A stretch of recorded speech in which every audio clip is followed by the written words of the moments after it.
ሰዎች ተስፋ የሚቆርጡት ተስፋቸውን በተሳሳተ ነገር ላይ ሲያንጠለጥሉት ወይም ደግሞ ድርጊታችን ውጤት ተኮር ብቻ ሲሆን በፍጹም በክርስቲያን ተስፋ አይቆርጥም ይባላል አይደለ? ትልቁ ነገር ምንድነው?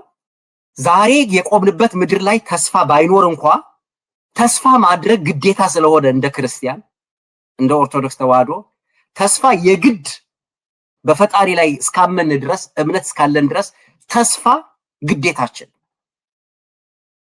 ተስፋችን ጉልበተኞች ሳይኖሩ የሚጠፋ ጉልበተኞችና ግፈኞች ሲበዙ ደግሞ የሚጠፋ እነሱ ደግሞ ሳይኖር ሲቀሩ የሚለመልም አይደል።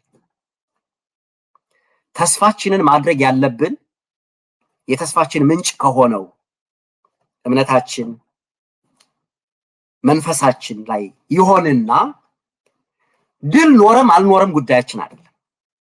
አሸነፍክ አላሸነፍክ አይደለም። የፍትህ ጉዳይ ትክክል ስለሆነ ብቻ የእውነት ጉዳይ ትክክል ስለሆነ ብቻ ሊነገር በዛ ጉዳይ ላይ መሰባሰብ ሊደረግ ይገባል። በቁጥር አይወሰንም ብዬ አምናለሁና